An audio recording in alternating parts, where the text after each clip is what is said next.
to World War Now, everybody. I am your host, Conrad Franz, joined as always by Dmitry Kalyagin, back again from a long absence. I went on quite the amazing trip, which we'll talk about a little bit, but it's good to be back covering the Third World War every week here with you, so we're going to dive right into that. Again, we've got a lot of things to talk about across the world, almost all fronts ignited, many big things coming, and that was a lot of actually what my trip was about. I talked to some pretty important people in the World War Now extended universe and got some insight and wisdom into what may be happening next and how we should approach all these things. So, like I said, it's good to be back. Dmitry, how are you doing?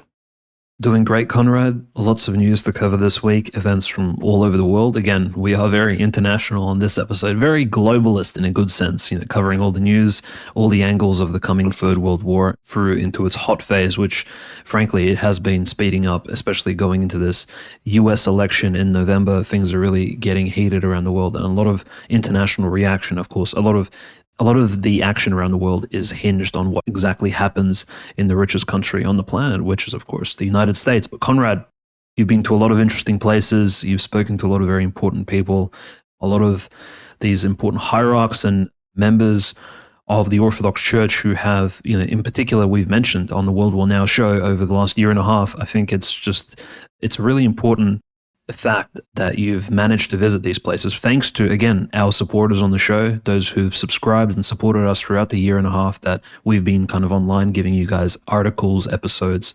So Conrad, if you want to just give us some of the tidbits or like a sneak peek as to what kind of a discussion you've had, in particular with Metropolitan Neophytos of Morphu, with whom you've had, I believe, several hours of very lengthy and detailed discourse through, of course, Mr. Gregory Hears, who assisted in translating directly sitting there in the lounge room with you guys. Yeah, if you want to hear a bit more details about that, my trip to Cyprus, some of my trip to Athos, be sure to listen to the latest Q&A episode behind the paywall, of course. That will help support us. Since I've been gone, as usual, we take a bit of a hit there, so be sure to support the show in that regard. But yeah, it was amazing. Gregory was there translating. It's a bit of a trek to even get to where His Eminence lives, out in Evrechu, which is the village where the metropolis of Morphu has been relocated ever since the Turkish invasion of Cyprus back in the 70s. So it was a bit of a windy trek through the mountains up there in the van. And we sat down, we got a delicious fish lunch, which was wonderful. And then for 4+ hours, we were able to sit and talk with His Eminence Neophytos, and Gregory translated, as Gregory's not just fluent in Greek, but ancient Greek as well. And His Eminence uses a lot of ancient Greek. But we're talking about, specifically for the past few months, it's been Russia and Israel and the Holy Land have been kind of our focus, which Cyprus is right in between there. I talked a lot about Cypriot politics. He gave me a lot of an inside scoop about, how at the end of the day, it's always going to be who's going to be the sheriff of the Eastern Mediterranean, the Jews in the U.S. or the Russians. And this is always going to be a key point. Russia has always been a relevant player in Cypriot geopolitics, but we're going to be starting out with some discussion about these escalations towards World War III as the West prepares to give permission to Ukraine to use these long-range Western weapons in Russia, on pre-war Russia, in theory, shooting them at Russian cities. And I talked to Metropolitan Neophytos, and he discussed, both St. Cosmas of Aetolia and St. Paisios,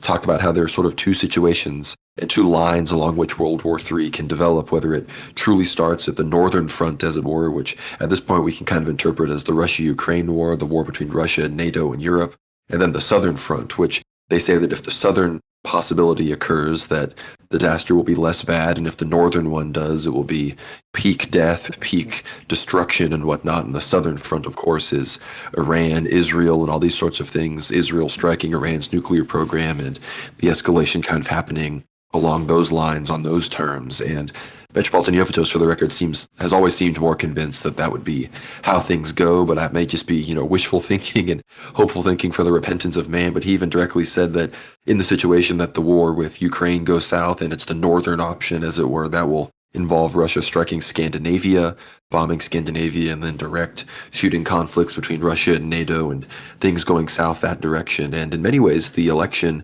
people have often said that, Trump's more likely to end the war in Ukraine and Kamala's more likely to tone things down with Iran. So interesting thought process. If, in theory, I guess that makes one want to lean towards Trump. But it was quite the honor to meet Metropolitan Neophytos, and like I said, listen to that Q&A episode, and also look forward to an upcoming stream we're going to have with Father Peter Hears, who, of course, I have to thank for meeting Metropolitan Neophytos and going to Mount Athos and everything. I really can't thank him enough. Him and David Erhan, who joined us in Athos recently, should be joining World War Now for a stream discussing the whole trip. Maybe Buck Johnson will make it. I know he's traveling and busy, but he was there as well, so he might be able to make it on the stream. So expect that hopefully within the next 8 days, hopefully just a week from now, we'll be able to do that and talk about a lot of stuff, because it's not just Athos and meeting Metropolitan Neophytos. Some really crazy stuff happened in Cyprus, and I'm not just saying that to get you to watch it later. This is some of the craziest stuff that's ever happened to me in my entire life, so you want to be sure to tune in when that comes out. But we're already deep into it at this point with World War III, with the talk. I know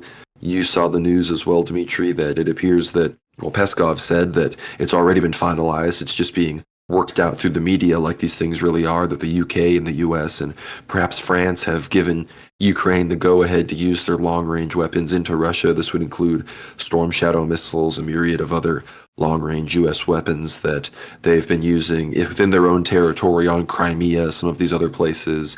I know there was rumors that some of these were used in Kursk, with even F-16 supposedly flying near the now occupied parts of Kursk where Ukraine has been. At the same time, of course, Russia has reclaimed about a fifth of that territory. They've launched a three-pronged counteroffensive from multiple directions back into Kursk to retake it. But Putin himself said that if this is official and this all goes through and Ukraine starts using these weapons, that will mean that nothing less than Russia is at war with NATO and the US. The Russian ambassador to the United Nations said the same thing. They said if the decision to lift restrictions is made, it will mean a war between NATO countries and Russia. That was from Vasily Nebenzia, the permanent representative of Russia to the UN. So things are escalating very quickly along the Russia-Ukraine front, despite the fact that, again, for a while now, we've been more focused on Israel and Iran and all of that. So, Dmitry, I would love to know your thoughts on how these things are going to escalate, and if you think that we will soon see Western missiles on Russian cities. Yeah, there are some quite dire predictions about what exactly this will mean, with the West essentially collectively giving the green light for Ukraine to use some of these long-range missiles, which are definitely guided, as Putin said in his short interview, which was released a couple of days ago. It's kind of a groundbreaking interview because it's off the cuff, no sort of teleprompters, no speech cards, anything like that. And Putin simply, in the interview, actually mentions the fact that all of these long-range missiles are actually guided by NATO technology and sometimes directly NATO personnel, which means NATO personnel will be involved in the conflict. But I mean, this is somewhat of an obfuscation of reality, because we know NATO has been involved in this conflict actively on the ground since at least 2014, but definitely since the beginning of the SMO. In fact, certain officers of the SBU and the Ukrainian armed forces in Kiev literally have floors which are entirely full of Western NATO staff, which are working on intelligence, probably guiding missiles, drone technology, production of weapons, and even the allocation of weapons across Ukrainian mechanized motor brigades, right? We're talking about tanks and all kinds of other troop carriers, which again, Ukraine has used in the middle of 2023 and is now using in Kursk, organizing these massive brigades to enter into Russian territory and occupy it. Now, the current situation, of course, is quite dire, right? We've seen oil refineries bombed all across essentially Russian non-SMO oblasts. We've seen Ukrainians use long-range FPV drones, long-range suicide drones to smash into civilian targets in order to demoralize the native Russian civilian population. And on the ground, actually, this is information from Sergei Aliyev, who's a very famous humanitarian aid provider. He's a bit of a Giga Chad. He looks like somewhat of a Varangian Viking. He has his thick beard, just a very Viking type look. You can imagine him as like a bodyguard of the Byzantine emperor, in like the 1000s AD, like just after the baptism of Rus, someone sent down to defend the emperors of old Rome. And he's a very key man in the humanitarian aid movement, because in fact he was supplying the St. Nicholas Monastery. This is the monastery where Elder Zosimov Donbass, who gave a lot of the prophecies regarding Ukraine's future, this is the monastery where he lived. That monastery is being literally stalked by drones, and the drones are flying over the monastery 24/7, and he was supplying that monastery with aid. A lot of the monks living there, many of them were already killed by Ukrainian drones, but he's supplying them with aid, food, things like that. But he's actually moved to the Kursk Oblast, and the information he gives is that the Ukrainian drone superiority in Kursk is so abundant that roughly it can be estimated that Ukrainians have 3 drones per Russian soldier, roughly, on the ground, flying in the air. But fortunately enough, it seems like even the Ukrainian invaders of the Kursk Oblast have some sort of cohesive morality to them, and their conscience, at least maybe even their Russian genetics and their ethnicity, is waking up, because the Russian field hospitals in Kursk, those supplying first aid and sort of on-the-ground assistance to Russians who are injured and civilians who are injured, are actually not like those in Bakhmut, Avdiivka, and some of those underground hospital structures, which Russians built essentially deep underground to protect them from artillery shelling and bombardment. The field hospitals in the Kursk Oblast belonging to Russia are actually above ground, essentially in tents, so completely undefended. And so far, Ukraine has not bombed these hospitals, which means that, well, probably the prayers of the saints and the prayers of all the Orthodox Christians there are probably waking the conscience of even these Ukrainian drone pilots not to bomb literally medical staff and those injured on the ground. I mean, this is very important. This is also underlined by things such as just a couple of days ago, Conrad, there's been a massive exchange of prisoners. Again, the subject of exchanging prisoners during wartime is very controversial because, again, typically prisoners of war are not exchanged during an active war. I mean, during World War II, do you recall any exchange of prisoners between the Soviets and the Third Reich? No, it just never happened, right? Prisoners were kept in isolation in prisons until the end of the war, wherein the exchanges would then take place, right? When one side signs a peace agreement or there is a certain concession. This is how warfare and prisoners of war law actually works. But here in the SMO, it's a different reality.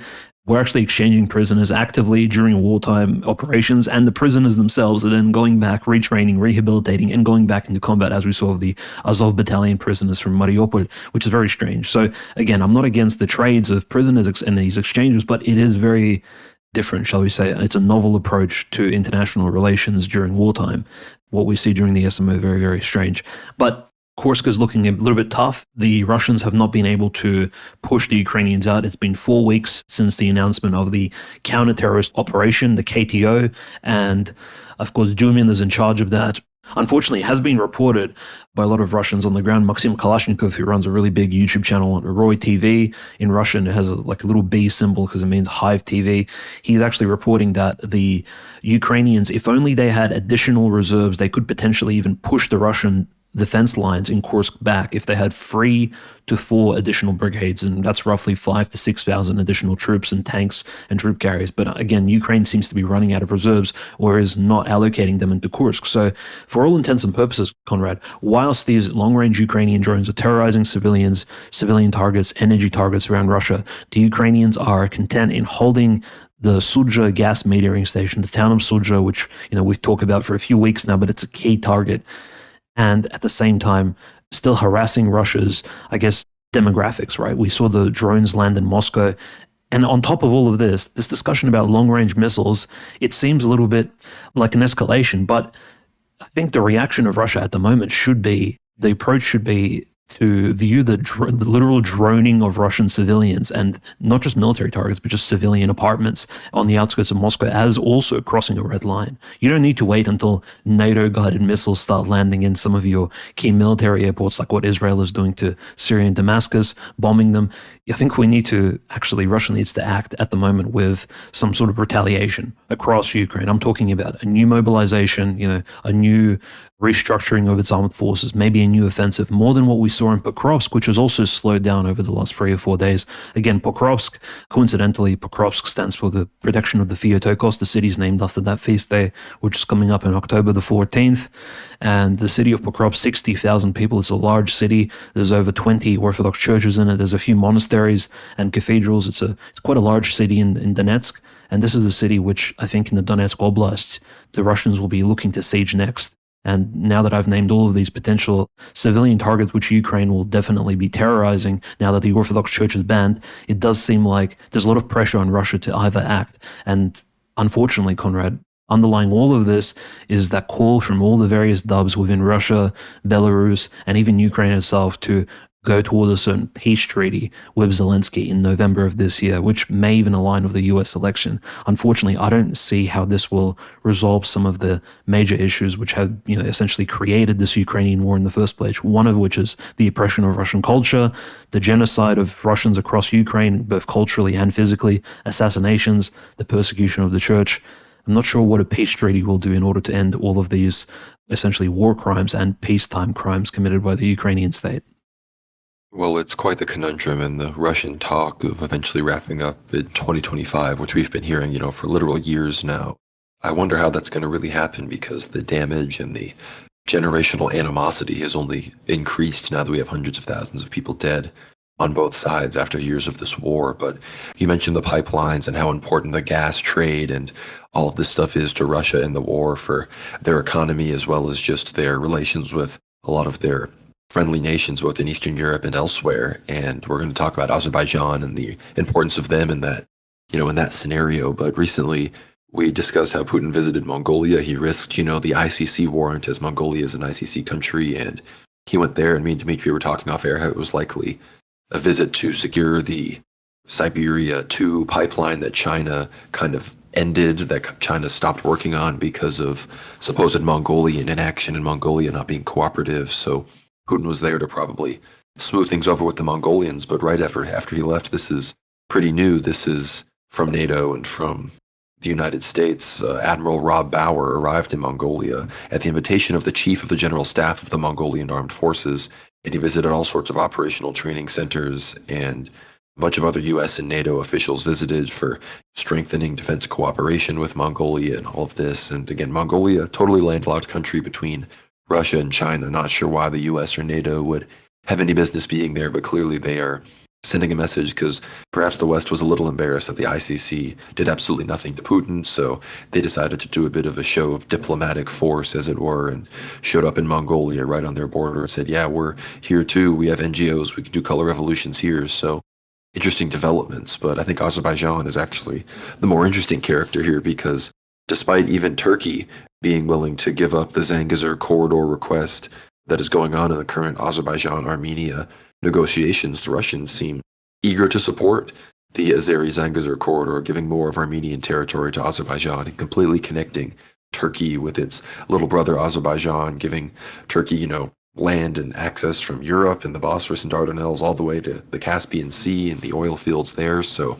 very interesting development. We've talked about in the past how Russia should be careful by allowing for this huge Turkish belt to encompass their southern flank because, of course, during the Cold War, Turkey was the nuclear southern flank of NATO and the West and the United States. And now, of course, we know the prophecies have always predicted a turn in relations between these two countries and how Russia and Turkey will clash. And if Turkey is entirely surrounding Russia's southern border, then that's going to be a difficult situation if there's a real war that goes on. And of course, this has to do with likely corridors that Russia wants to secure through Turkey with the oil in the Caspian Sea. But Iran is the main enforcer and friend of Armenia in the region at this point, saying absolutely not. Of course, Azerbaijan and Iran hate each other.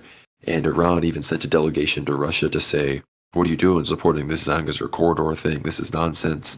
Azerbaijan has even made comments that, their support and alliance with Russia could be more important than theirs with Turkey, which is just an absolutely crazy thing to say. But at the same time, if Azerbaijan is going to be dramatically strengthening its ties with Russia, if Russia is going to be backing up Azerbaijan in its negotiations with Armenia and all of these things, then it would kind of make sense that they'd slightly drift away from Turkey, because Turkey is, and specifically Erdogan, is coming out again with this nonsense saying that we have consistently supported Ukraine's territorial integrity, sovereignty, and independence. The return of Crimea to Ukraine is a requirement of international law.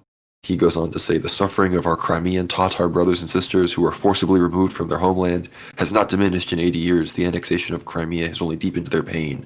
Ensuring the safety and well-being of Crimean Tatars is among the top priorities of our foreign policy. So Erdogan, he likes to do this every once in a while, just go full Ukraine, and it reinforces everything me and Dmitry have been saying on the show, that despite the fact that Erdogan is compared to as a Putin-esque strongman, that he's the one that holds negotiations, he's the true neutral of NATO, playing both sides at a fundamental level, he is going to side with the Jews and with Ukraine. And when it comes to the reality of everything, ultimate reality, where all of this is going, as we know from the saints, when he goes, Turkey is going to dramatically turn against Russia, against orthodoxy, against everything, and it will be the catalyst for many fateful events to come. So we're watching all of that very closely. As much as Erdogan is a bit of a catacon in holding back the rule of the Kemalists, he is in no way some kind of pro-Russian bulwark. It's just realpolitik, and the moment he's gone, that goes away, and you get Zog politics all over again. Yeah, it's not surprising that Erdogan manages to rhetorically assist the Palestinians, I mean, strictly rhetorically, and at the same time, now is assisting the alleged oppressed Crimean Tatars who were forgotten for so many years, and every now and then they're used as a sort of puppet of international policy and PR by the regime in Turkey, which is very interesting. But we will speak about Erdogan a bit more when we get to Somalia and Somaliland. There's a lot of Turkey is definitely playing this major role in Middle Eastern politics, and it seems to be really picking up steam. Like it's definitely not looking to be the neutral middle party. It's looking to be an actual actor in that Eastern Mediterranean theater and the greater Middle East, as you've mentioned. But it's really curious. The Zanzibar corridor, Putin's visit to Azerbaijan, which occurred 3 weeks ago now, but now his subsequent visit to Mongolia, I completely agree, Conrad. It is all about gas. It's not about Putin spinning those mantra Buddhist prayer wheels and that perennial light boomer ecumenism which took place again in Chita and visiting some of those Buddhist temples. It's not really about the cooperation between religions or ethnic minorities of Russia, and it's not even to assist the Mongolian people in a military-esque type discourse. It's strictly, I believe, and it's for the Altai gas pipeline, the Power of Siberia 2 that you spoke about. Just for context, for any listeners who may not be aware of how the gas industry even works, I mean, it's not a very interesting subject for those kind of outside of it, but the Power of Siberia 2 is this massive pipeline which will essentially range from the center of Russia, from the Ural and the Altai Mountains, all the way through the length of Russia, through Siberia, into Mongolia, and then definitely into China, wherein gas will be sold at a significant discount, but still in large quantities, and the gas will be pumped into China in order to support their industry. Again, this will bring a money flow into Russia, as well as it'll enliven all of the little towns and cities around the gas pipeline itself as it sort of drives itself through the Russian-Siberian wasteland and some of those areas which are very difficult to live in without proper heating and without proper gas support. So this will benefit both Russians, Mongolians, and the Chinese. But for some reason, Mongolia and China could just not accept this Power of Siberia 2 pipeline project. China really did not want the Power of Siberia to go through Mongolia, and now the project has essentially been shelved until 2028. If you recall Putin's earlier visit to China this year, one of the items not on the agenda, the most important thing that Putin and China could have discussed, was this gas pipeline. It seems like Putin's visits both to Mongolia and to Azerbaijan, because again, the Zanzibar corridor, if you think about it, it could be used for gas and oil shipments, as you said, Conrad, from the Caspian, from Russia itself, down the Caspian, through this corridor into Turkey and Europe. All of this is related to energy, and frankly, unfortunately, it's related to money and capital. I mean, Putin is like a businessman, a CEO traveling around making international business deals, and Russia is essentially functioning as this massive fossil fuel exporting station around the world. I mean, it's just what it appears like at the moment. Less to do with, of course, the SMO or even geopolitics or multipolarity in and of itself. But I think we'll find out more about that and this entire mosaic of very complex relations between the Turkish world, shall we say, the East Asian world, and Central Asia and Russia, and the former Commonwealth of Independent States, which I think now is breaking up to a large extent. We'll find out more about that in the coming month when the Kazan BRICS summit will take place in Tatarstan, which is essentially Central Russia. Kazan, this is where the Kazan Theotokos is from. It's essentially the heartland of Central Russian Orthodoxy. The most famous Russian Orthodox icon is from this particular city, and this is the famous Tatar Khanate capital, which was conquered by Ivan IV, Ivan the Terrible, who we've mentioned in one of our A4 episodes. Definitely go check that out for some of the history about that city. But the BRICS summit will take place there, and I think this is where a lot of these different stories will kind of meet their end or become even more complicated. So we'll definitely see whether or not this Erdogan theory, Conrad, of building a new Turkic world and kind of trying to unite all the Turkish countries together was a massive project, which again is anti-Russian because a lot of these countries are of the former Russian Empire and the former Soviet Union.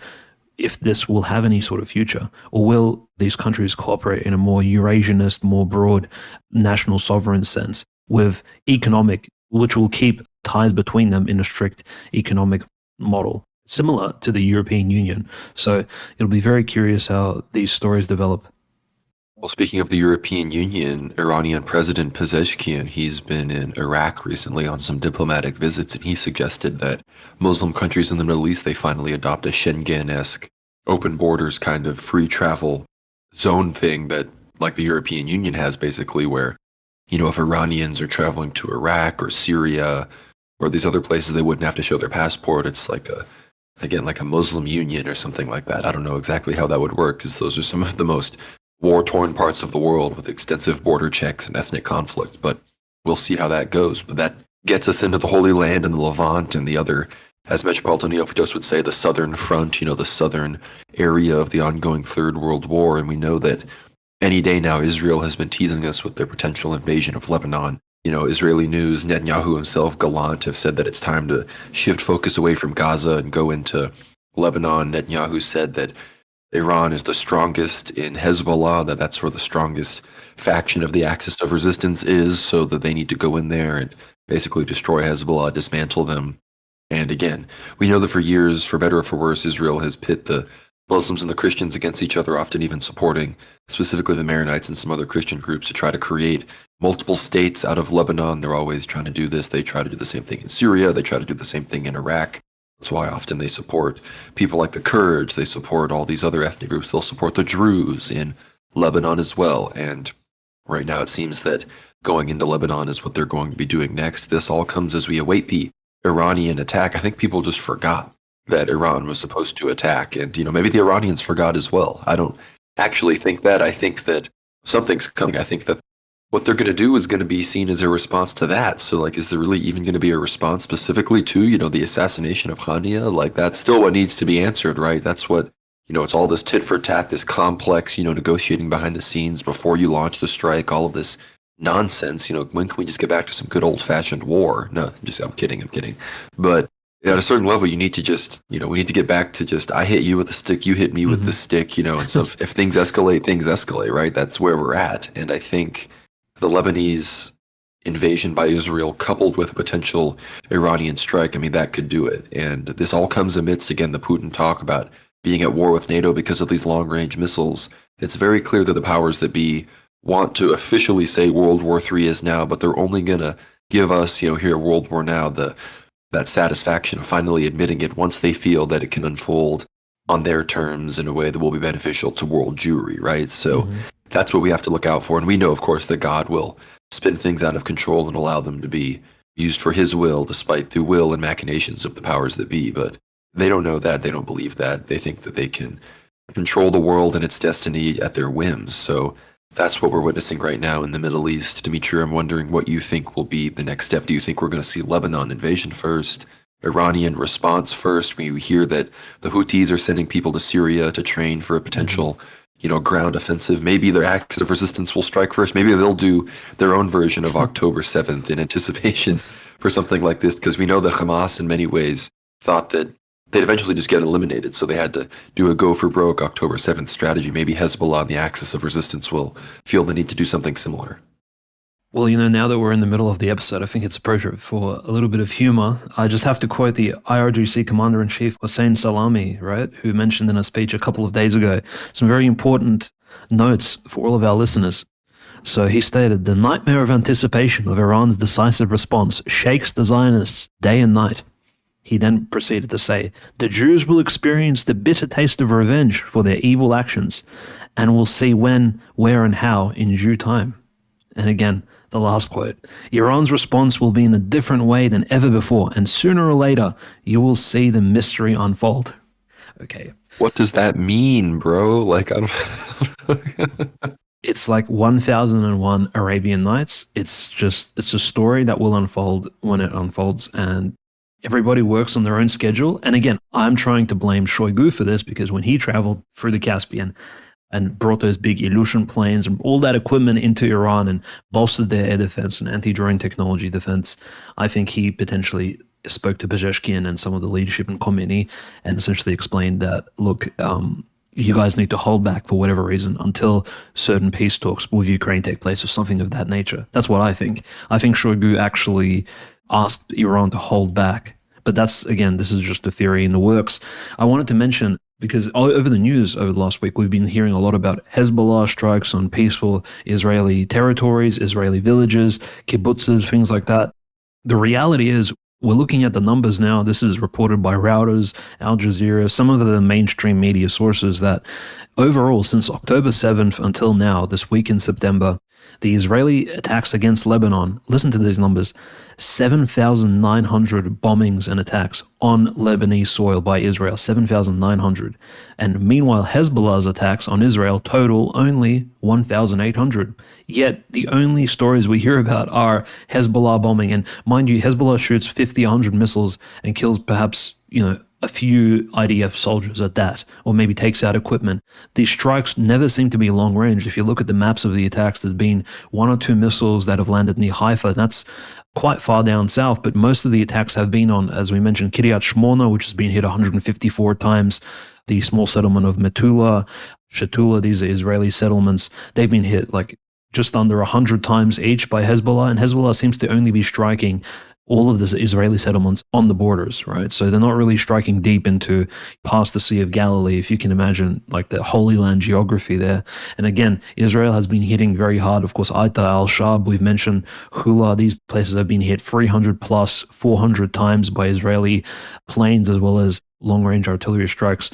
So again, Israel is bombing Hezbollah and Lebanese people, essentially, because we're talking about the entire quarter of Lebanon down there in the south, almost 3 times, 4 times as much. And so that really does paint a picture that most of the news we're receiving is that Hezbollah is essentially committing all these terror strikes against Israel and harassing them, when in fact it is very much outweighed in favor of Israel. Again, Israel, you best believe it, they are using American fiat dollars, American taxpayer dollars to bomb the Lebanese people. And again, the strikes on Syria also continue. Somehow Israel avoids Russian air defense. There has been a conspiracy I saw on Twitter X recently that the Russian anti-air missile defense systems in Syria actually, and again, this is a pure conspiracy, but they stand down whenever Israeli planes and Air Force fly over to bomb certain airports, because there's some sort of agreement between Russia and Israel Israel will not touch Russian infrastructure in Syria. And again, Israel, it's a mutual agreement of some sort, but I don't think this is probably the case. Again,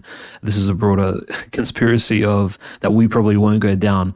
But let's just consider the fact that at the moment, Gaza is again in really dire straits, and we've seen Egypt cooperate with Israel strongly, not condemning some of the movements into Rafah, into the Palestinian refugee camps, in fact, supporting Israel and actually speaking out and saying that, look, they will look forward to Israel actually achieving peace. And blatantly, some of the Egyptian politicians, Conrad, they've been openly stating that we support a 2-state solution whilst the Israelis continue to bomb the refugee camps. Footage of deceased and heavily injured children continue to flood various social media sites in a very uncensored fashion. And this is because the Israelis continue to commit their war crimes in Gaza while also expanding in the West Bank. I think our last episode from 2 weeks ago on World War Now covered this pretty broadly.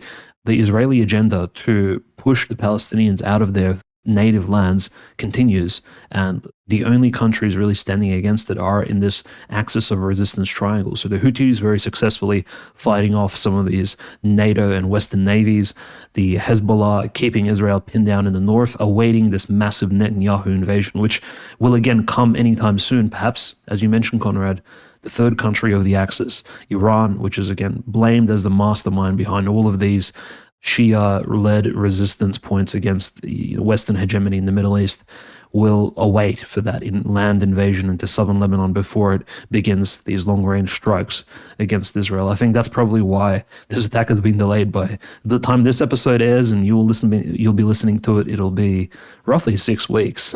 So again, we'll just keep in mind Commander-in-Chief Hussein Salami, his words, that it'll be a strike that we've never seen before. It'll be a new tactic, a mysterious new strategy. So that's what we kind of await with great anticipation, I think.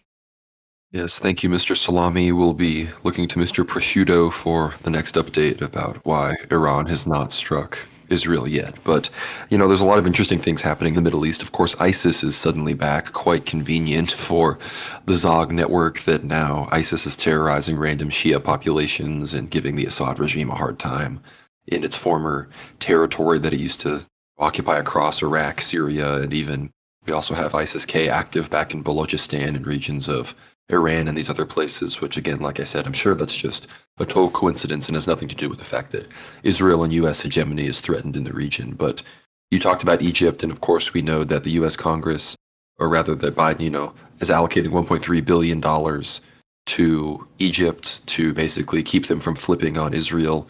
We know that Israel has claimed to have totally eliminated the Qassam brigades in Rafah. They do not want to leave the Philadelphia corridor or any of the border crossings there, despite months ago, before any of the Rafah invasion even happened, Egypt said that was a red line, but you have the U.S., of course, bribing them, paying them off.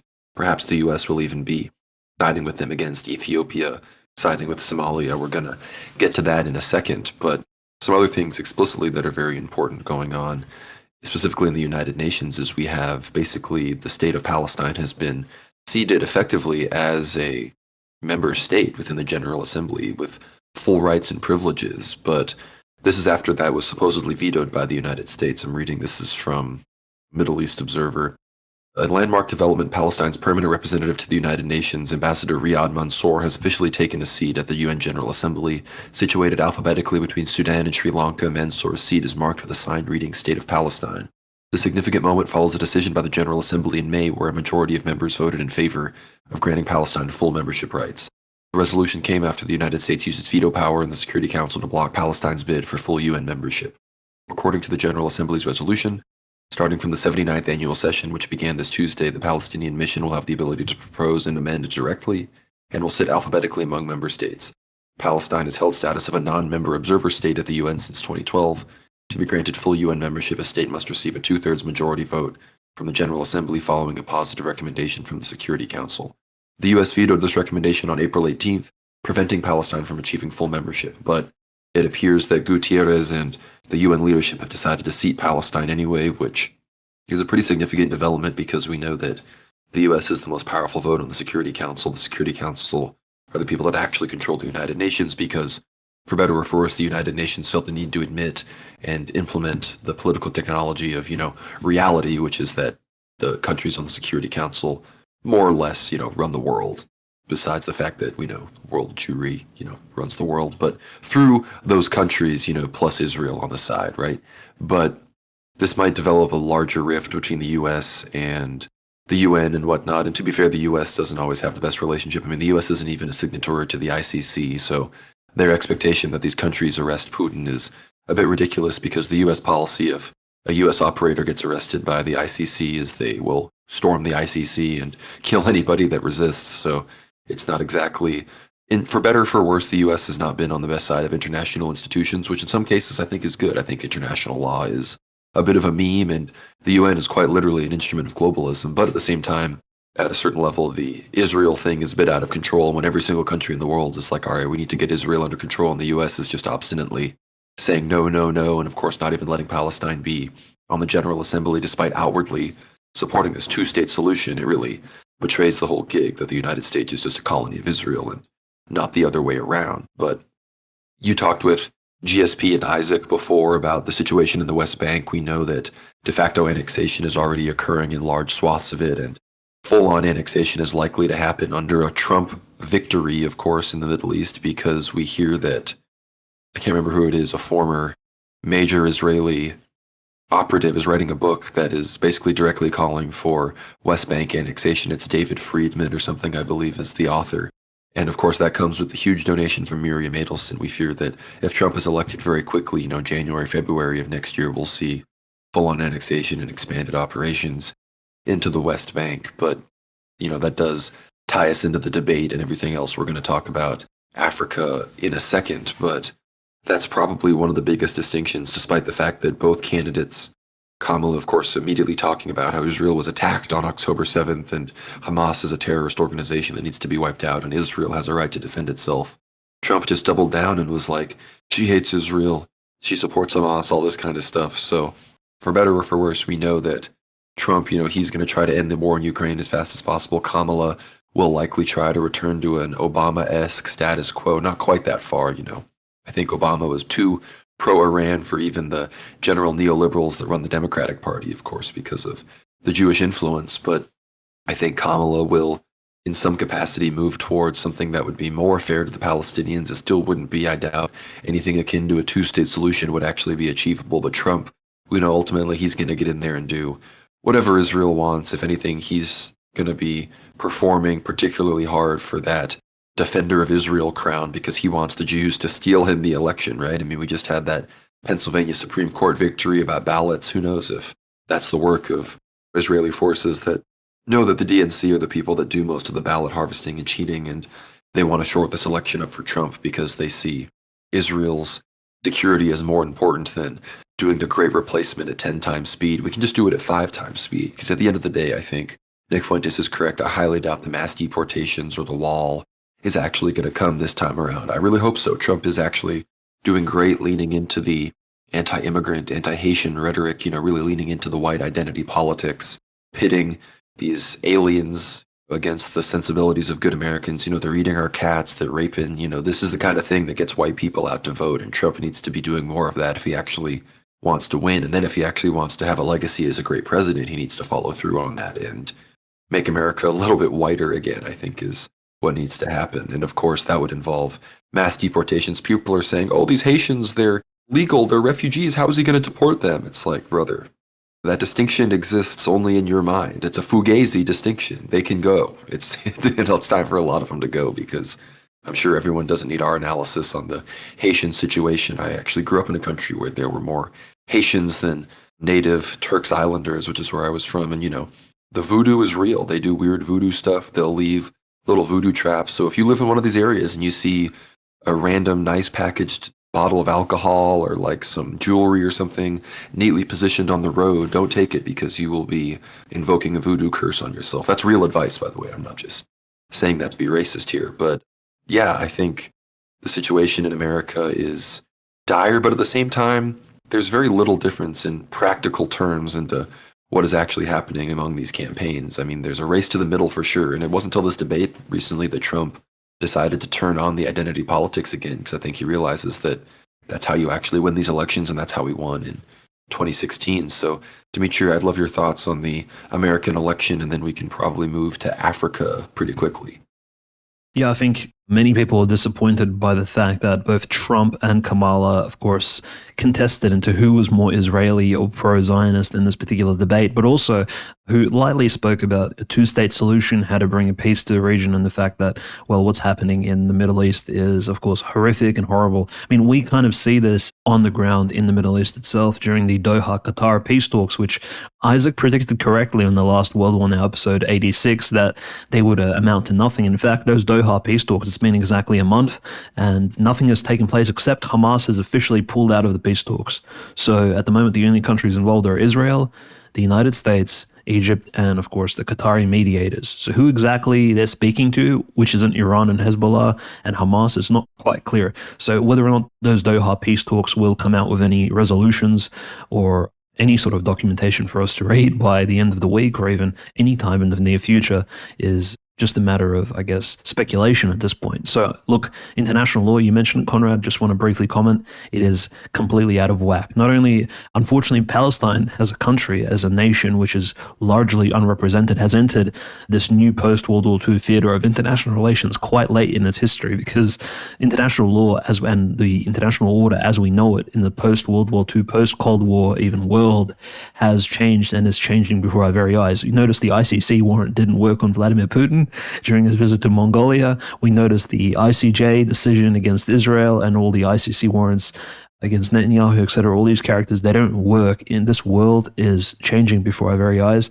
India is also rising. It's not on the Security Council. A lot of things will change going into this World War III layout, and definitely the world order after it will be significantly different. So what we see now is a dying system, which again will be reformatted and hopefully in a more Christian, more ethical, moral type landscape. Just want to mention briefly why I think a lot of Greek and Orthodox Russian saints have mentioned this in the past, but in particular, why the US is in such tight relations with Israel. I think it's because most of you listeners will already understand there is a very powerful Israeli AIPAC and even Jewish Chabad Lubavitch lobby in the United States. But I'll just give a quick reading from the book, The Russia Before the Second Coming, by a Greek monk and archimandrite, Nektarios Molotziotis.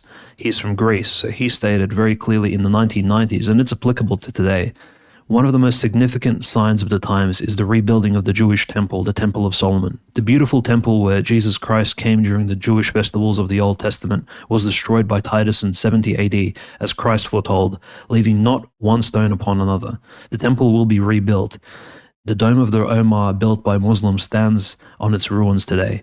This dome will be destroyed. This may sound like a children's tale, but it is true, the truth of our days. To be specific, the Danish newspaper Midnight Call stated that Israel has already ordered 60,000 tons of the most expensive onyx stones from the United States, which was mined in the city of Brentford.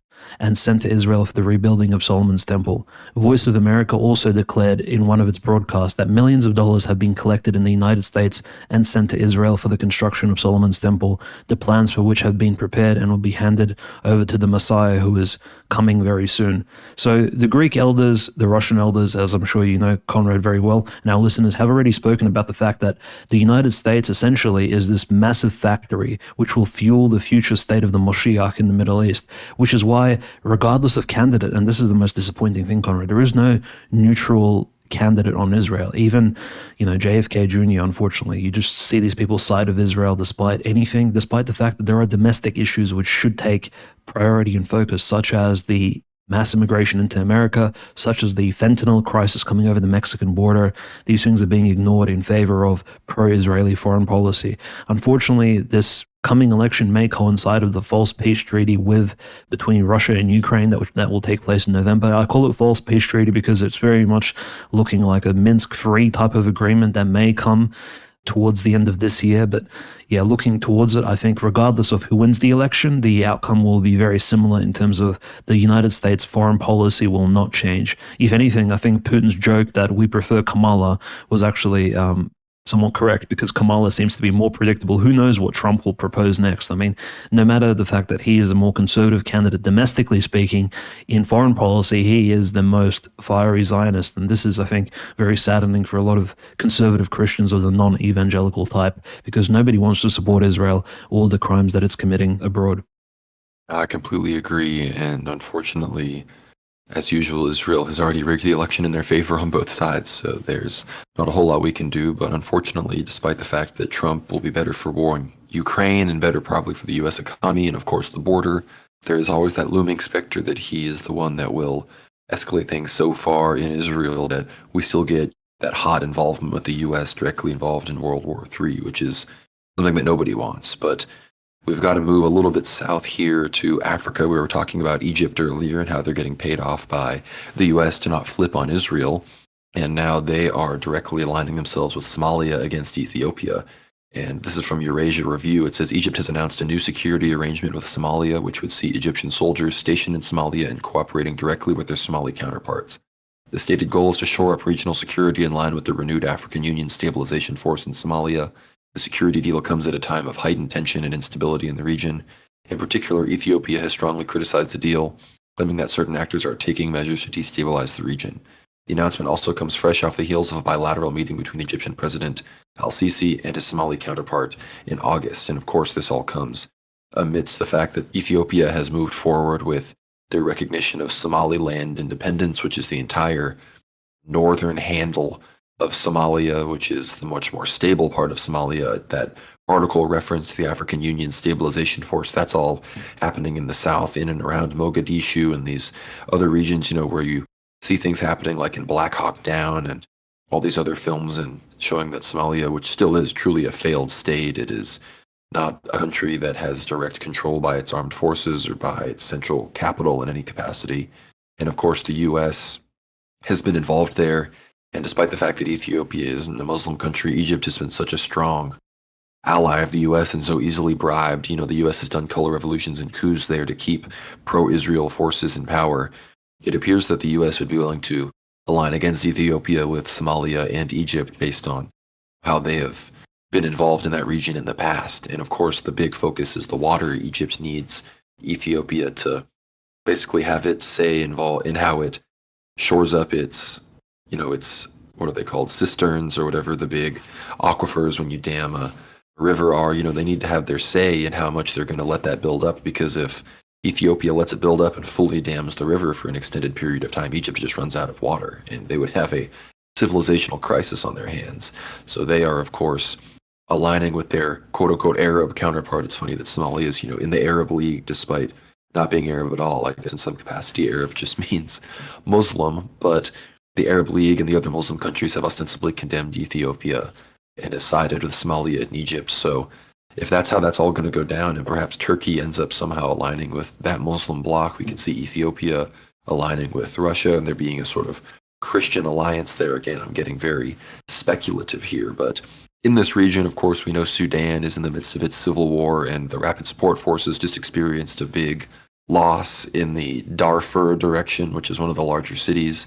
You see videos of people cheering and cheering. And again, I don't know how true all of the propaganda is or isn't, but there's rumors that the RSF have consistently engaged in terroristic activities and killed people and whatnot. And we know that the Russians have gone back and forth supporting either side and now seem to be more in line with supporting the Sudanese government because the Sudanese government seems to be willing to give them the port on the Red Sea that the RSF had promised them. So it seems that that's all really Russia cared about. But I know there's also things going on in the Sahel, and we know that Wagner is very present on the African continent. So I think you might have some updates on what's going on over in Mali, Burkina Faso, and these places, Dimitri.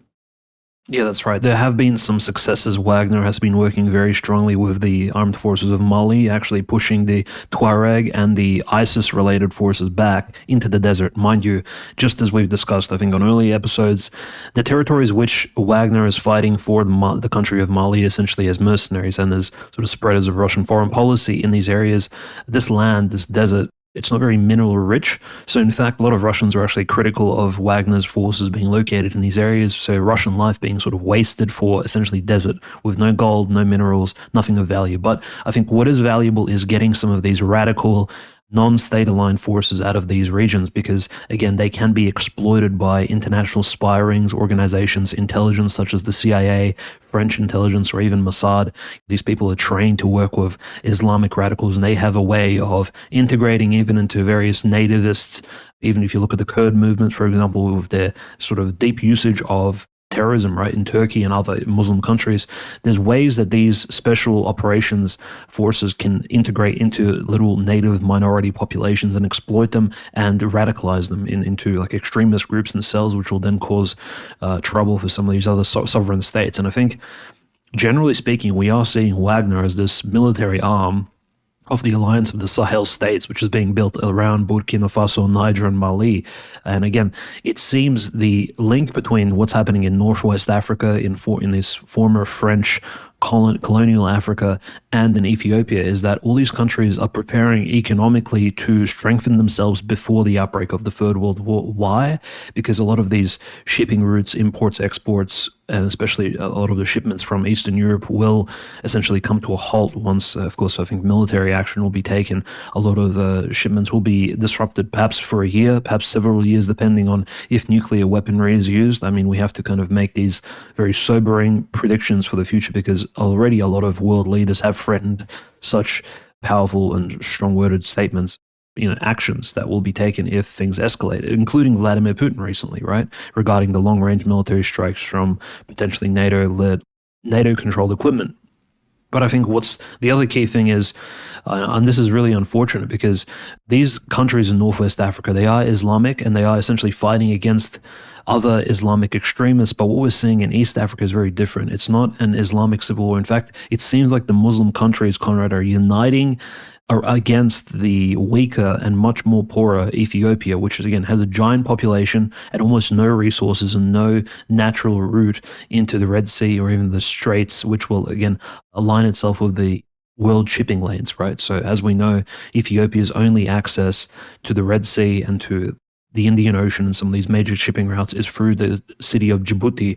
And the city-state of Djibouti is kind of like a Singapore country, very, very small. It has so many international bases, literally that belong to world capital. And as we understand that world capital is largely led by, again, Talmudic world capital interests who have dominated the world since the Cold War and since in the post-World War II world order.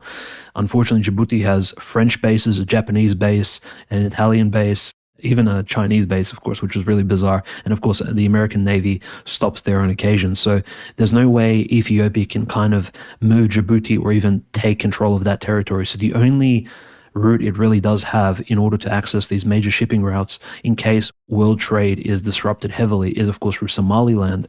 But this alliance of Islamic states, I think, is really curious. We see both Egypt line itself up against Ethiopia as well as Turkey in Somalia with the recent signing of the military treaty between Turkey and Somalia, because we also understand that Turkey and Egypt are not friendly on the world. In the Eastern Mediterranean and Middle Eastern politics, Egypt is very much anti-Muslim Brotherhood. They're very it's a very secular Islamic society at the moment. They did have all those revolutions around the Obama presidency when they've actually kicked out the Muslim Brotherhood. So they're very much West aligned and very against the sort of esoteric Islamic Sunni direction that Turkey is going in. Alternatively, Erdogan is very pro-Muslim Brotherhood, very much aligned with that particular movement. But both these countries seem to coalesce and come together in the question of supporting Somalia against Ethiopia, which is very sad for our Christian brothers there in northeastern Christian Africa, the largest, one of the largest Christian countries in the world. Again, they're Oriental Orthodox monophysites, but we still view them as potential allies in the future. Ethiopia has always been one of these unfortunate countries that has been bullied by both the Islamic world and various European colonial powers, and it continues to be bullied by its neighbors. And in fact, they seem to align in the fact that Ethiopia needs to be suppressed and needs to, again, be kept down. And I think moving forward, Conrad, we do see both the Sahel Alliance states and Ethiopia as potential allies to Russia on both sides of the African continent, when these mineral-rich countries that Russia, I think, is seeking to keep as its allies, because at the moment Russia is in a very isolated state. That's why it needs to keep active in terms of its foreign policy. But yes, it's very curious seeing both Turkey and Egypt align on its support for Somalia and against this Somaliland memorandum of understanding, which Ethiopia signed up Somaliland. Again, this memorandum of understanding has triggered Somalia greatly because essentially it creates Somaliland and officially recognizes it as a sovereign state of sorts. This is a perfect example of how the current machinations or rather the current unfolding of World War III will create the alliances necessary to where the prophecies that many people think are unlikely or think aren't in touch with the geopolitical realities, that those realities will come to pass. Because 2 years ago, if I told you Turkey and Egypt would be on the quote-unquote same side, on the Axis or allies or whatever the factions get called in the history books after the Third World War, I think that I would have told you were crazy. But now, seeing what's going on with Ethiopia, Somalia, and the Red Sea, now that they're having troops together in a foreign country on the same side, I mean, this is a fascinating development. And of course, Turkey has moved dramatically against Israel. Egypt has moved closer to Israel than their population would have liked, while at the same time al-Sisi is kind of secularizing the society against the Muslim Brotherhood influence, whereas Turkey is kind of Islamicizing its secular population. So they're kind of moving towards this center where it would make sense for them to align. But we're going to move a bit out of Africa into the Balkans and talk about some interesting developments there. We hadn't heard much from there recently, but it turns out that Serbia and Vučić are still focusing on Kosovo. They aren't giving up, and they seem to have assuaged the European Union with their weapons transfers to Ukraine and some of the other things that they did, allowing some of these gay pride marches to happen. But now they're back to being hardcore nationalists. And this is from Bellum Acta. I'm going to read some of the developments. It says, President Alexander Vučić has announced Serbia's decision regarding Kosovo and Metohija, detailing that the measures are categorized into 5 key areas, and it talks about a return to the status quo before the recent developments. Kosovo and Metohija is a special social protection area, resilience of Serbian institutions in Kosovo and Metohija, establishment of special prosecutor's office for the Serbs, decision on the illegality of all bodies and institutions on the territory of Kosovo and Metohija after the illegally declared independence. So some of these are more dramatic than others, and who knows how many of them are going to get directly fulfilled, but the expansions go on and say that this will involve holding local elections in northern Kosovo and Metohija, return of Serbs to the regional directorate of Kosovo police in the northern region, reinstating Serbian judges and prosecutors to their positions, withdrawing Kosovo police special forces, which is KFOR, which is an international coalition from illegally built bases and institutions in the north, immediate formation of the community of Serb municipalities, so voting bodies that represent the Serbian community, enforcing U.S. and EU guarantees from December 22 and releasing political prisoners, restoring unhindered payment and postal services. And then the part about restoring it is a social protection area. It says the special social protection area for Serbs living in Kosovo, including financial aid, material assistance, free textbooks, sports development, rural and religious tourism. It goes on, Serbian institutions and temporary bodies in Kosovo and Metohija will not be abolished or closed, preventing Albin Kurti from achieving his main political goal of removing and completely eliminating Serbian institution and Serbs in Kosovo and Metohija. The National Assembly of Serbia will within 45 days adopt a new law to establish a special prosecutor's office for prosecuting abuses, property usurpation, and violations of human rights in Kosovo and Metohija. And then finally, decisions on the illegality of all bodies and institutions on the territory of Kosovo and Metohija after the illegally declared independence. The National Assembly of Serbia will, within 45 days, adopt a decision declaring the illegality of all bodies and institutions established in Kosovo after the illegally declared independence. This will ensure that all activities and unilateral, uncoordinated acts of these bodies are legally void and have no legal effect. Additionally, the Serbian president stated that a decision to declare an occupation of the southern province of Kosovo and Metohija will not be made. President Vučić has stated that he will refrain from declaring occupation, noting that such a declaration would grant armed groups in Kosovo and Metohija, regardless of their status, the legitimacy of an official armed force. So this all comes in the aftermath of the announcement that this was going to be made, which had said that Vučić was going to totally dissolve, any recognition of the authorities in Kosovo and announce an occupation. And it almost sounded like they were getting ready for some kind of war, but he walked that back. And while this is sort of a hybrid situation, the final point being voting on the illegality of all bodies and institutions, that means, the president's office, Kurti's office, all the courts, all of the representatives in Kosovo, which again, Serbia already didn't recognize, but declaring them illegal allows them to, I guess, counter-prosecute in the event that they violate the rights of Serbs, which they are trying to get all these other institutions built up to protect them. So this is quite interesting. I don't know if Vučić actually had any intention of trying to use this as a chance to get Kosovo back, because it seems that they realized, if we declare this, then there will actually be violence, so we have to walk it back a little bit. But Dimitri, what are your thoughts on the situation right now in the Balkans? I think it's entirely positive, generally speaking, because what we saw in the Republika Srpska in Bosnia and Herzegovina earlier this year and just over the course of 2023, I think we see the Serbian people creating conditions for future unity, essentially. That's what we're primarily seeing. And the plan is to increase and improve the Serbian consciousness in the northern Kosovo and Metohija region. And I think primarily Vučić making some of these like a comprehensive plan in order to improve the Serbian outcomes in Kosovo is very key, and also declaring outright that, look, we have a very cohesive plan here. If we follow it step by step, the state of Serbian people in Kosovo will be improved. And that way, everything is out transparently. Serbia's goals for Kosovo and that region are very much in the open. So, in fact, if the authorities in Kosovo do not follow along with this plan, or perhaps take direct action to contravene certain positions, it's similar to maybe a Minsk II type of agreement. It could be Serbia could respond in perhaps with a show of force in a way. So you can kind of say that Vučić is not going to, in fact, we saw earlier this year and last year as well, Vučić, perhaps sending troops to the borders of Kosovo, threatening Kosovo's, alleged sovereignty perhaps in a show of force.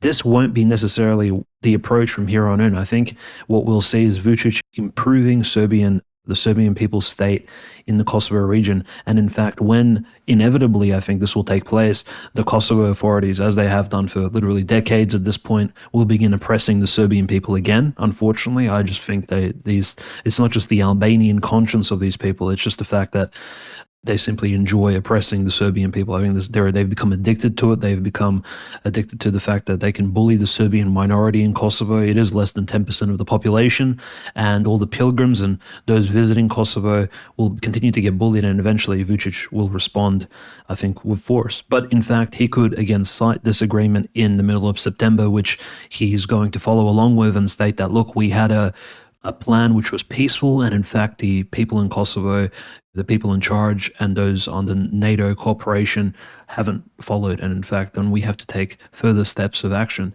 And look, just like in Bosnia and Herzegovina, which at the moment it's in a ceasefire type of situation where the authorities of Bosnia do not want to really go against Dodik, but at the same time Dodik is still waiting for the right time. And it is a very much Iran axis of resistance type scenario where it's a game of chess and neither of the sides wants to take the first move because it will turn into this domino type effect, right? So I think this proposition by Vučić, despite the fact that we've called him names and we've assaulted his sort of standing on the position of Russia and Ukraine and just his bizarre liberal policies and the fact that abortion is still not banned in Serbia and all these other things which are very important, I think this particular plan is actually quite positive in the fact that it actually directs Serbian attention in the right way. And also he's not backing down from the fact that Kosovo is overall an occupied territory that once belonged to Serbia and probably once again should belong to Serbia. And there's a way of actually integrating Serbia's concerns for the local populace of the native Kosovar Serbian people and linking them. So Generally speaking, I think this is a great resolution. And for the Balkans, I think the world is still waiting very much for the resolution of the Russo-Ukrainian conflict or a de-escalation of it in order to sort of begin taking these next steps. And I think these Balkan countries are very much in this conundrum, including I think Turkey and Greece are in a similar situation. Tensions are incredibly high, but neither of the sides is willing to take the next step and kind of to resolve them in maybe an extra diplomatic sense. And unfortunately, I'm not saying that war is a good thing, but these countries have been preparing for war for decades at this point. And unfortunately, in the Serbia-Kosovo situation, it's more about actually supporting those few Serbians who are left in Kosovo and protecting their rights and their orthodox lifestyles and livelihoods.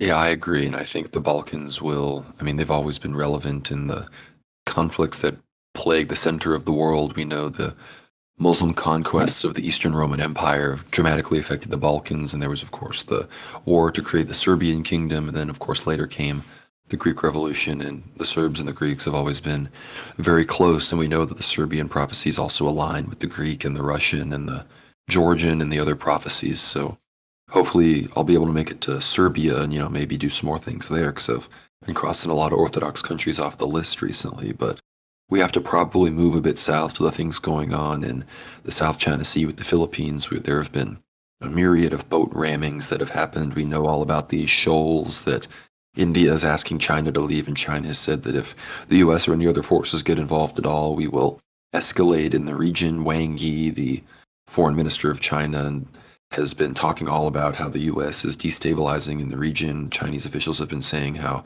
the US is actively working against any unity or any kind of influence that the Russia-Iran-China axis could potentially be operating under, that they don't want them to get closer together. They don't want them to have any influence even within their respective spheres of influence, of course, with Russia and the Russosphere, Iran in the Middle East, and China in its surrounding ocean areas. And we know that BRICS is trying to expand. We know that people have been applying for membership. We know that I think Palestine is applying for BRICS membership now, and some of these other groups. And the US is more actively talking about BRICS and these countries that I talked about before, China, Iran, Russia, of course, the perennial North Korea, as an axis of evil. And this is the kind of talk you get before official real hot World War III, on the news, chyrons everywhere. It's World War III, people talking about it. Where the next one's going to be World War IV, that's where this is where it really starts to happen. I mentioned before they weren't calling it World War II during the Anschluss. They weren't going to be calling it World War III during these protracted wars that we're experiencing in what will likely be the two most relevant regions, which makes perfect sense when you understand geography in the world island, understanding Eastern Europe and then understanding the Eastern Mediterranean for its relevance to Eurasia. I'm kind of rambling here at this point, but China and its conflict against the Philippines is really only ramping up, and the other players involved are only getting brought into the conflict by their U.S. puppet masters to escalate against China as well. I'm talking South Korea, Japan, Vietnam. The Myanmar civil war, of course, continues, and China has been remiss to help the junta in any way. I've heard more and more rumors that China's actually helping the ethnic Han Chinese militias that are somewhat aligned with the People's Defense Forces, or at least are fighting the junta independently, trying to gain regional autonomy. Perhaps the Chinese think that if they could just get that region to join China, that would be a bigger W than actually succeeding in getting Myanmar as a proxy. But we know that the Russians do actually support the junta. But Dimitri, I want to get your thoughts on what's going on in the South Pacific, specifically, of course, between China and the Philippines, but also broadly across the region before we get into church news and briefly talk about Europe and some of the elections there. Yeah, it kind of comes together. We mentioned Putin's visit to Mongolia, and then, of course, the NATO military officials coming to Mongolia for military exercises. And you may think that these two events are somewhat unrelated. And in fact, that's probably true, because you have to keep in mind, with these Central Asian countries, as well as the South Pacific countries, their main concern is primarily to withhold some of the strong sovereignty that they have. And of course, the sovereignty is not about the people being independent and their cultures being preserved. It's mostly local, democratically elected elites, and these, we're talking about local oligarchs, local power structures and elites who wish to withhold power. And of course, allowing China to take over large swaths of land or influence over the region will essentially oust these elites out of power. So these post-World War II Filipino elites are essentially holding back holding back Chinese influence because they fear of, it's essentially like a gang war. They're afraid that the Chinese are affecting their turf, affecting the Second Thomas Shoal or the Sabina Shoal, which they're trying to reinforce. And of course, the Chinese large navies are spraying them with water cannons, hitting them directly, as you said, Conrad. There's a Chinese border Coast Guard ship essentially ramming itself into a Filipino resupply vessel for some of these shoals. And this has continued over the last year with almost no reprisals from the Philippines. And so officially now this week, a U.S. defense official has stated that the United States will do what is necessary to support the Philippines. The Philippines is our oldest mutual defense treaty ally in the Indo-Pacific. We've made it very clear that the treaty extends to armed attacks on Filipino armed forces, public vessels or aircraft, including those of its Coast Guard, anywhere in the South China Sea. And naturally, we have to keep in mind the South China Sea, despite the fact that the Chinese People's Republic has declared that the South China Sea belongs to China. There are also other neighboring countries which may disagree. And it's not just the Philippines, which is essentially like a U.S. colony, right, with its local elites kind of loving this U.S. patronship. But we also have to keep in mind countries like, of course, Taiwan is closely related. We have Vietnam, Malaysia, Indonesia further down south. All of these countries are not all of them are China aligned, and not all of them wish to see Chinese dominance over that particular area. So again, one of these hot theaters, which at the moment is simply being resolved through just sheer Chinese dominance. We're not seeing very much we're not seeing a strong Filipino answer to Chinese international aggression in this particular case. I'm not saying the Chinese are the bad guys in this scenario. It's simply that in this particular theater, China very much sees the U.S. Navy as oppressing its foreign and domestic interests, and this is why it's acting and expanding its influence into the South China Sea. It's just general geopolitical interests here. And in Mongolia, it's the same. Mongolia is afraid of Chinese incursions. So what does it do? Literally into the heartland of Eurasia, in a very Mackinder, Duginist sense, it invites NATO officials to train some of its troops and to have sort of military exercises, which sounds bizarre, but Mongolia really is between a rock and a hard place. Its officials, the elites of Mongolia, see the only way of retaining sovereignty in cooperating with some of the anti-Chinese forces around the world, which in this case, unfortunately, is the West. It's not Russia. It's not Russian military officials that Mongolia is inviting. It's Western NATO officials, which hopefully in the future will change in this new international order that hopefully will be built after the Third World War in a diplomatic sense. I'm not talking about a globalist new world order structure, which I think none of us are for. I think just in international relations, it's good to kind of expand.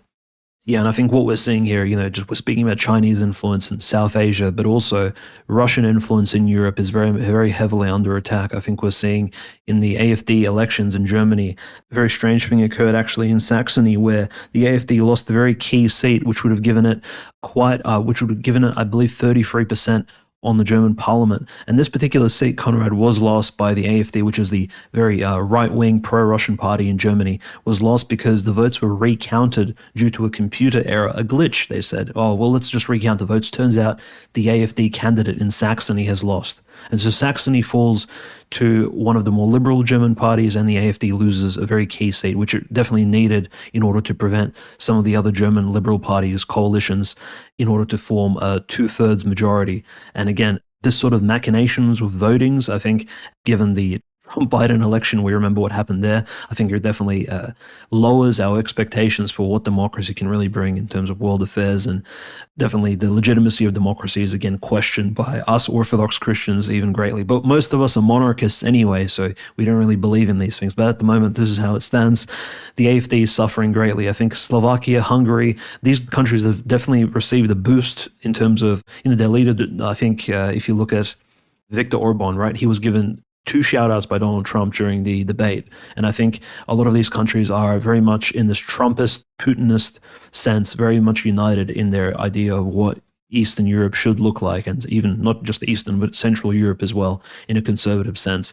So again, we saw the French steal the election from the right wing in a very suspicious type fashion. And I think what we're seeing at the moment in Germany, Conrad, is very similar. I think the AfD is also suffering, and not just because its propaganda and the way it needs to agitate the German populace is very limited. Like the right-wing rhetoric of Germans is heavily suppressed. I think culturally speaking, they're always on the back foot. I mean, Germany, like they're very limited in exactly what the German politicians can say, which are right-wing and conservative talking points, because inevitably they'll be accused of pushing a Nazi, a Third Reich, a sort of Fourth Reich agenda, right? So it's very difficult being a conservative politician in Germany, I think you would agree.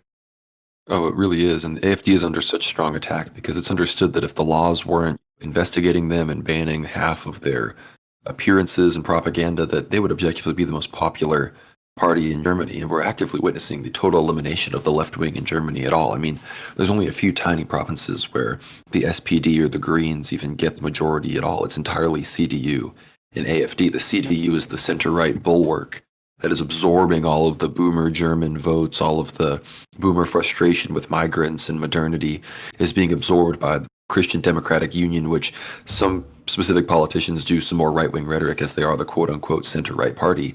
But meanwhile, in the East, people are done with that. They're voting entirely AfDs, so they have to cheat with this voting machine nonsense in places like Saxony.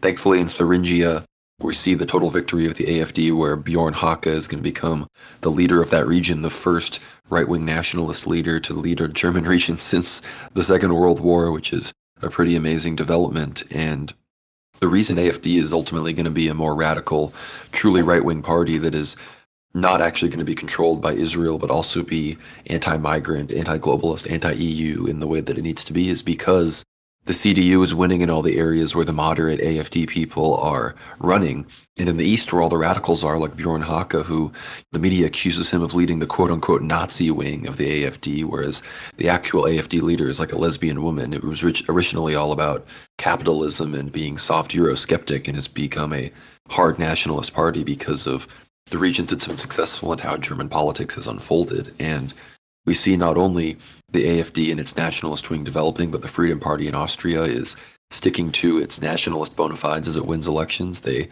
are talking about remigration and deporting people and incentivizing immigrants, even legal ones, to leave the country and restoring the nation's demographics and these other things. We are hearing Robert Fico talk more and more about ending the situation in the war in Ukraine, and Hungary and Slovakia had even threatened Ukraine in some capacities with Ukraine, then threatening them back to cut off the gas that they're ironically, getting from Russia. So the conflict in Eastern Europe is very much heating up. And I think that Orban, Fico, the future government in Austria, future potential AfD in Germany, they're going to have to watch out for strong color revolution tendencies that the US is going to try to really, do something else, even not a color revolution, but something akin to what they did to the previous Freedom Party in Austria majority, where they do some sting operation to try to get you to come off as a Russian agent and all these things to get the EU to come after you. But one thing that Germany is doing to try to prevent the future AfD Reich from rising is they are imposing controls at all land border crossings starting on September 16th. This is from the WWIII.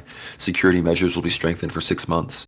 This is how the German authorities plan to counter illegal migration into the country and terrorist threats. Polish Prime Minister Donald Tusk called Berlin's decision unacceptable and stressed that it was a de facto suspension of Schengen. And of course, the Netherlands have immediately said that they want to do something similar, and other countries are trying to follow suit. So the EU is not in a stable place. Some people are talking about it breaking up entirely because, again, Germany, the key player, if they elect a Eurosceptic party and anytime soon, that would be a huge blow. And of course, then France likely to elect a nationalist. Le Pen isn't exactly Eurosceptic, but if everyone else in Europe was, it would seem that they would be ready to negotiate separations and countries taking over different institutions of the EU without it being the way that it currently is operated. And obviously Germany kind of controls it in a lot of ways, so that would not necessarily be in their interests. But if the AfD wins, I think they would recognize it's definitely in the interest of the German Volk to get out of that transnational institution and allow Europe to defend its borders. And Richard Spencer might be angry, but potentially something more like a Christian version of the European Union that is also identitarian could rise up in its wake. But I know Richard Spencer would rather we make the EU white nationalist or something like that, which is a ridiculous thing to want. But yeah, it appears that these countries are going to try to, before the right-wing parties take control, they're going to try to crack down on this illegal immigration stuff and make it seem like, see, we care about the Great Replacement, we care about all the knife attacks across Europe and all this stuff. You don't need to vote for the fascists, we're going to do it. In Austria, they're probably even going to try to do that. In France, in many ways, Macron has done that with his cultural crackdowns against Islam. So the powers that be are going to flex their muscles a little bit, try to do the right thing, but I think it's going to be too little too late. But unless you have any commentary on that, Dmitry, we need to talk about the UOC and the ongoing persecutions in Ukraine. Yeah, no, I think you covered it in depth, Conrad. Thank you for that. And yeah, look, just as the political world and the world of international relations is intense, what's happening in Russia, Ukraine, especially on the church persecution end, is just as crazy. The latest footage, which we haven't even reposted on our World War Now channel, which I think we'll do in short order, and you'll probably see the video by the time you're listening to this. It's quite disgusting. So there was a funeral taking place in Volhynia, which is far western Ukraine. Ukrainian Orthodox canonical priest was conducting the funeral rites for a Ukrainian soldier that was slain. Now, naturally, there were Ukrainian flags, there were members of the Ukrainian military there, and when the priest began reading prayers in Church Slavonic for the soul of this deceased Ukrainian soldier and for his family and friends around, suddenly a few of those Ukrainian soldiers began screaming, claiming, the only Russian and Church Slavonic we want to hear is for the praising of Ukraine, started screaming this anti-Russian slogans at the priest. They started lifting up the Ukrainian flag, essentially created a commotion at a very somber funeral, essentially, when people were grieving. And then one of the men in military uniform, what seems to be probably a member of the Ukrainian military, came up and punched the priest in the face. And the funeral was completely disrupted, and they claimed that you should be reading and singing your prayers in Ukrainian only, na ukrainskoj mові, which is the Ukrainian dialect, which was created largely in part, not just locally by Ukrainian radicals and extremists over the 19th century, but by some of the intelligence officers of the Austro-Hungarian Empire before and during World War I. And so this is happening in Volhynia, which is far western Ukraine.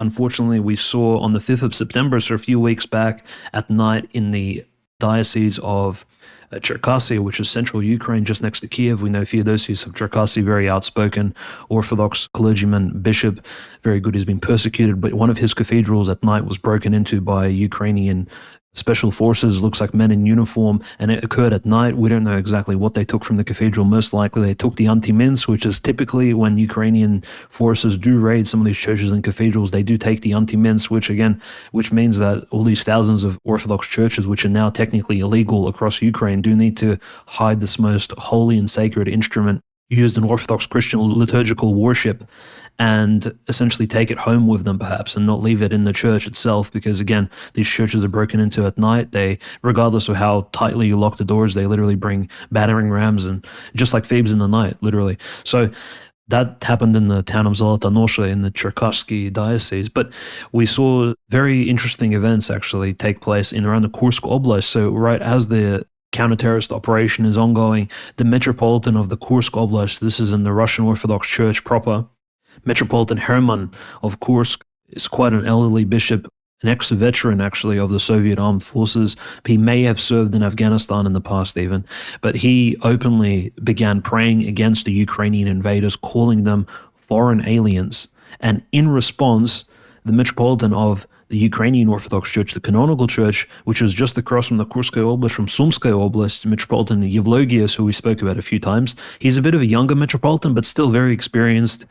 He then began praying against the Russian forces invading Ukraine, calling them alien invaders. Now, this is completely against what I guess Ukraine was pushing over the last 20 years, at least in church circles, that Russians and Ukrainians are a brotherly people. You can see this in the writings of the Ukrainian saints and elders. You can see this in the services. Russians and Ukrainians were always painted as separate, but also very much related. And suddenly Russians are now portrayed as foreign aliens and invaders. So you do see these two metropolitans, Conrad, they're basically praying against one another, asking our Lord and the Holy Trinity to protect one from the other and vice versa.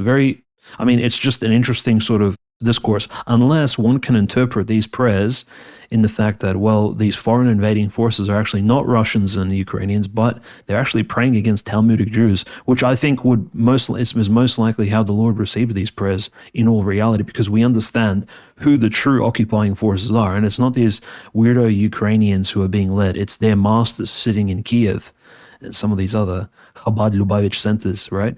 So again, I think, generally speaking, this can be interpreted in a positive light, not exactly anti-Russian or anti-Ukrainian. But Generally speaking, across the board, we do see heavy bombardment, Orthodox churches hit by FPV drones, suicide drones, even liberal clergymen, such as former clergyman Andrei Kuraev, the famous deacon, even spoke out against the Ukrainian forces in Kursk. He had to ask, why are Ukrainians smashing suicide drones into Orthodox churches in Kursk? Like, these are not military objects. They're just on the side of the road. Why are you shooting at them while you're driving past? Like, why are you smashing and wasting your bombs on some of these objects which literally have no relationship to the Russian armed forces? And yeah, these questions are solidly raised by even the liberals in the West, and these foreign agents who are formerly parts of Russia, like Andrei Kuraev, for example.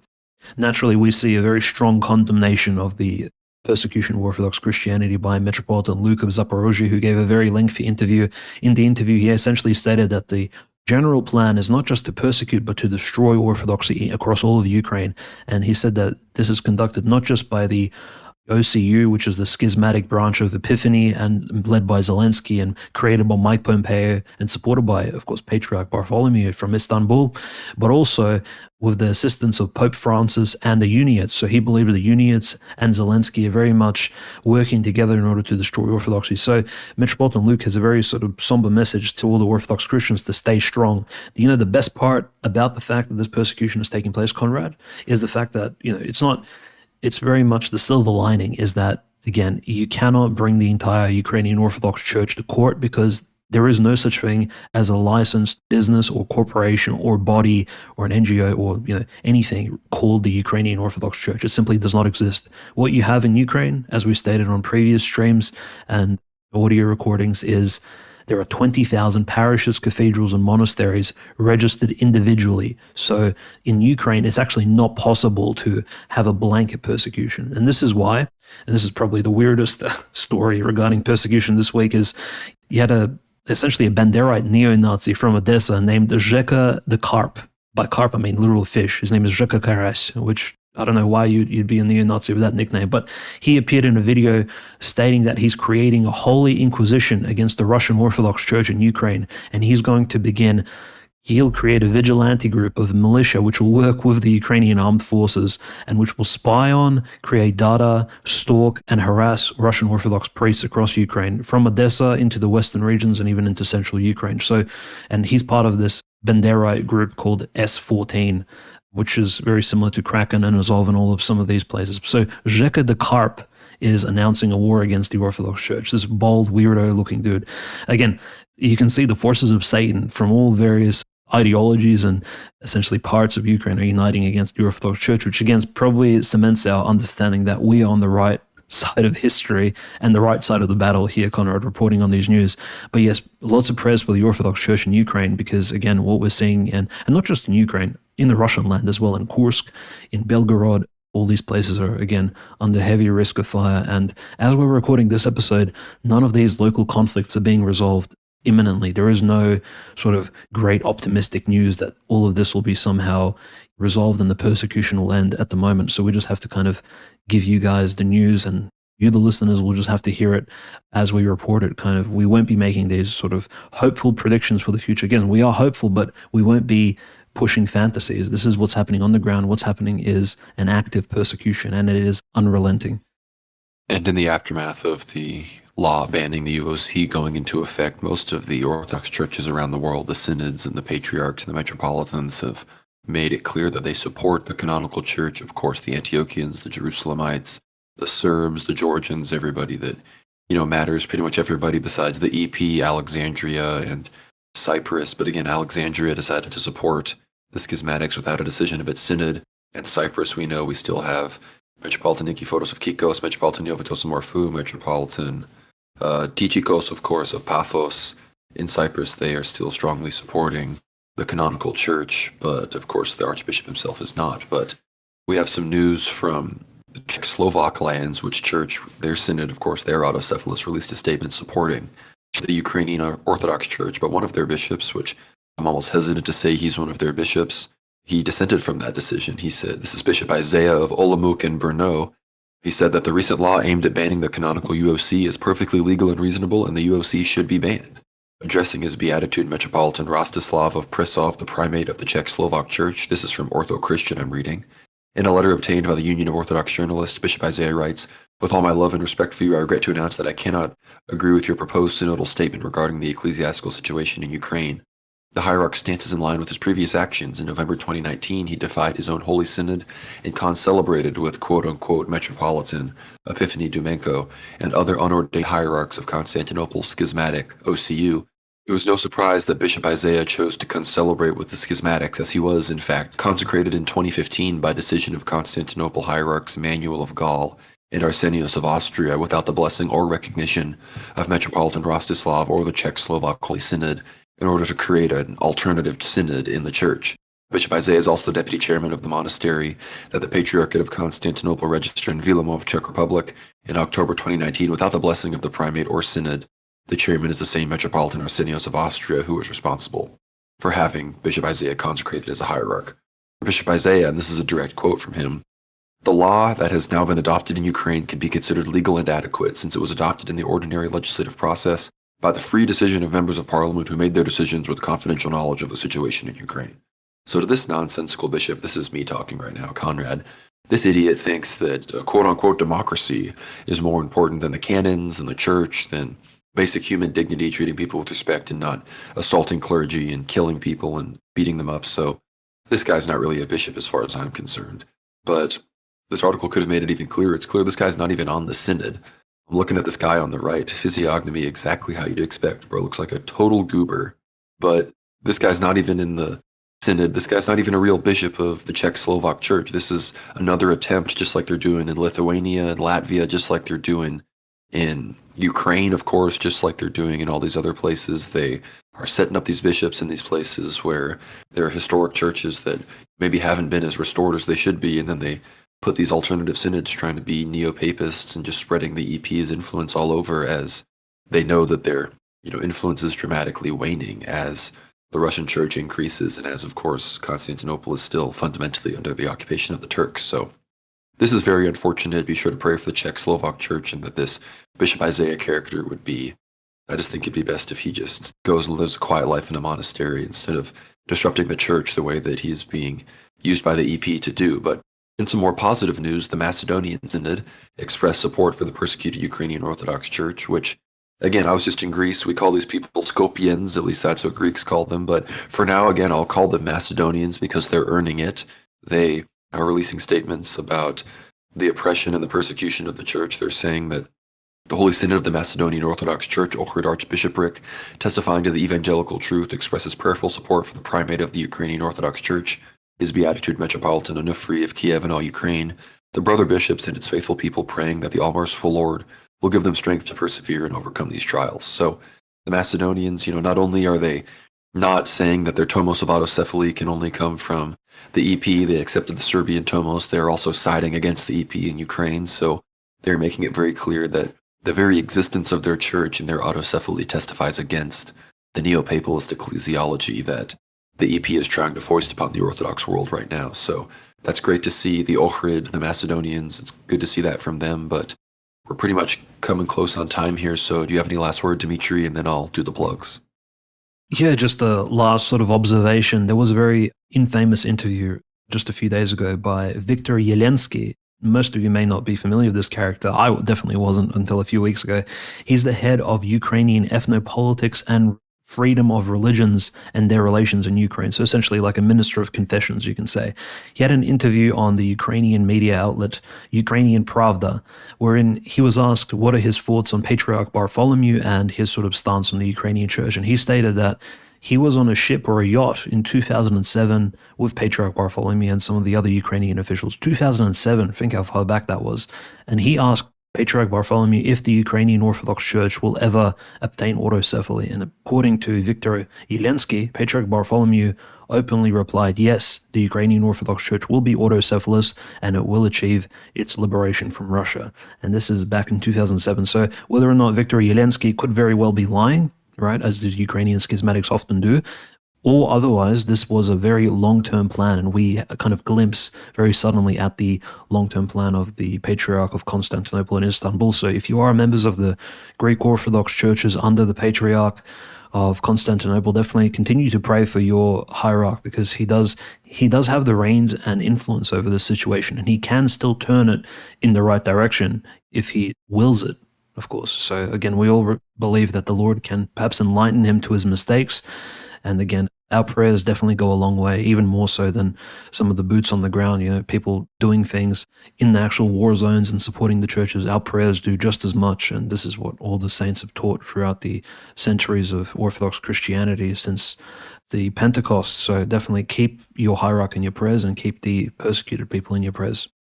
When I was on Athos, we only visited monasteries and stayed at monasteries that had not concelebrated or recognized the schismatics in any way, so that meant Sografu, the Bulgarian monastery. We stopped at Panteleimon, we didn't stay there, the Russian monastery, and then, of course, Zeropotamu, Philotheo, two of Elder Ephraim's monasteries, as well as the skeet of St. Andrew, and then some skeets down in Kafso-Kalivia. So it was pretty great to know that we were in no way close to the schismatics at all. Not to say that there aren't great fathers at all of the Athonite monasteries, many that disagreed with their decision to recognize the schismatics, but it was great to be at the ones that were standing strong against it. We know that everyone there is praying for Metropolitan Onufri and an end of the persecution, and just in general, they're praying and preparing for the Third World War, because there wasn't anybody I talked to there that didn't have something to say about it and how it was coming and we needed to prepare and all of these kinds of things. So everybody keep the whole world in your prayers, keep your prayer rule up, keep fasting. But with all of that, I want to thank everybody for listening here to the very end. I want to encourage you to subscribe, worldwarnow.co. If you haven't gotten your email in to get those, be sure to get that in. And if you have, well, please consider supporting us, getting behind the paywall. You get access to every episode of Ether Hour, including that recent Q&A where I talk a little bit about the craziness that was Cyprus and Athos. Remember, we have a stream coming up with Father Peter and David and some others.